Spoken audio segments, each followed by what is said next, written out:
सुनेंगे आज की कहानी अंगद, जिसका उल्लेख किष्किंधा कांड रामायण में किया गया है। अंगद जो बाली का पुत्र था, जिनकी माता का नाम तारा था, जो एक अप्सरा थी। अंगद एक धार्मिक, पराक्रमी, बुद्धिशाली व्यक्ति था। आप सभी जानते हैं कि वो श्री राम का परम असीम भक्त भी था। तो जब उनके पिता का जब श्री राम जी ने वध किया, उस समय अंतिम वक्त बाली, उनके पिता, अपने पुत्र को अपने पास बुलाते हैं और 3 शिक्षाएं देते हैं। जो 3 शिक्षा बहुत महत्वपूर्ण है, जीवन में अपनाने जैसी है। तो पहली शिक्षा अंगद को देते हैं कि देश, काल और परिस्थिति अनुसार कार्य करना। दूसरी शिक्षा कब, कैसे और कहाँ कार्य करना है, पहले सोचना फिर बाद में करना। तीसरी शिक्षा देते हैं जो महत्वपूर्ण है कि पसंद नापसंद, जय पराजय, दुख सुख सब सहन करना और क्षमा भाव से अपने सारे जीवन को व्यतीत करना, क्योंकि यही जीवन का सार है। साथ साथ ये भी अपने पुत्र अंगद को बाली कहता है कि मेरे मरने के बाद सुग्रीव के साथ रहकर राज्य संभालना और श्री राम की पूरी वफादारी पूर्वक सेवा करना। तो उनके मरने के बाद अंगद भी बखूबी उस उत्तरदायित्व को निभाता है। तो जब रावण सीता जी को चुरा करके जब लंका ले जाते हैं और सीता जी लंका में है, ये संदेश जब सुनता है, ये बात जब अंगद सुनता है, तो दौड़ते हुए वो श्री राम जी के पास आता है और कहता है कि मैया सीता जी को छुड़ाने के लिए मैं लंका जाऊंगा, क्योंकि उस समय युद्ध में वानर की ओर से उनको नेतृत्व दिया गया था। वानरों का वो नेतृत्व करता था। तो इसलिए वो पहले लंका में जाने की इच्छा प्रकट करता है। लेकिन उस समय जावन जी उस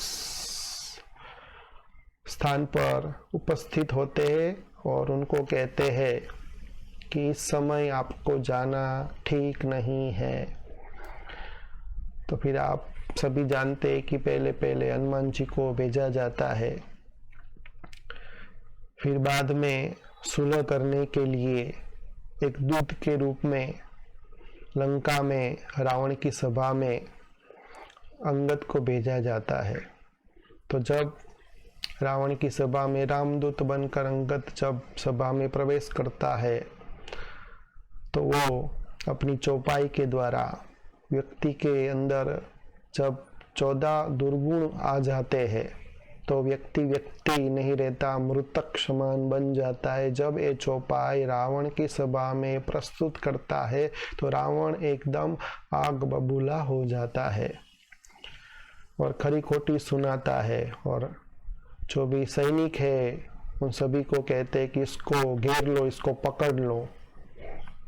तब अंगद ललकार करता है और रावण को कहता है कि मैं अपने पैर को इस जमीन के ऊपर टिकाता हूँ। आपकी सभा में से कोई भी वीर सुरवीर मेरे पैर को हिला देगा तो मैं राम को लेकर के अयोध्या वापिस चला जाऊंगा। तो सभा में एक से एक राक्षस वीर थे, सभी ने आकर के अंगद के पैर को हिलाने की कोशिश की, लेकिन एक भी राक्षस उसके पैर को हिला न सका। तब जाकर स्वयं रावण आकर के उनके पैर को हिलाने की जब कोशिश करता है, आगे बढ़ता है, तो अंगद अपने पैर को ले लेता है और कहता है कि मेरे पैर पकड़ने की जरूरत नहीं है, राम जी के शरण में चले जाओ तो पुण्य आत्मा बन जाएंगे। तो ऐसे अंगद के अंदर बहुत शक्तियाँ थी, प्राण विद्या भी थी, वो जब चाहे कुछ भी कर सकता था। तो ये थी अंगद की कहानी। तो कहा जाता है कि निश्चय बुद्धि विजयंती, जो निश्चय बुद्धि होते हैं, परमपिता परमात्मा भगवान के ऊपर आस्था श्रद्धा होती है, हमेशा उसकी ही विजय होती है। तो निश्चय बुद्धि विजयंती, ये जो अंगद की कहानी का ये जो मंत्र है, यही प्रत्यक्ष प्रमाण है कि उसकी ही विजय होती है। तो जैसे अंगद पराक्रमी, बुद्धिशाली, शक्तिशाली, सब कुछ जानता था और परम भक्त था, दिल से वफादारी पूर्वक श्री राम जी के ऊपर उसको पूर्ण आस्था थी, श्रद्धा थी, निश्चय था, तो उसका पैर कोई भी हिला नहीं सका। तो ऐसे ही इसका आध्यात्मिक रहस्य ये है कि कोई भी परिस्थिति आए, लेकिन बुद्धि रूपी पांव, जो भी काम विकार, जो भी क्रोध है, लोभ है, मोह है, अहंकार है, जिसको रावण बोला जाता है, जो माया है, तो बुद्धि रूपी पांव वो हिला न सके। तो जब हमारी बुद्धि रूपी पांव के विकारों में, ये माया में फंसती नहीं है, एकाग्र हो जाती है, परमात्मा में निश्चय बुद्धि हो जाती है, मेरा तो एक गिरधर गोपाल, दूसरा ना कोई, मेरा तो एक भगवान, एक परमात्मा, दूसरा ना कोई, तब जाकर अंगद के समान उनकी स्थिति हो जाती है, हर बात में उसको सफलता मिलती है।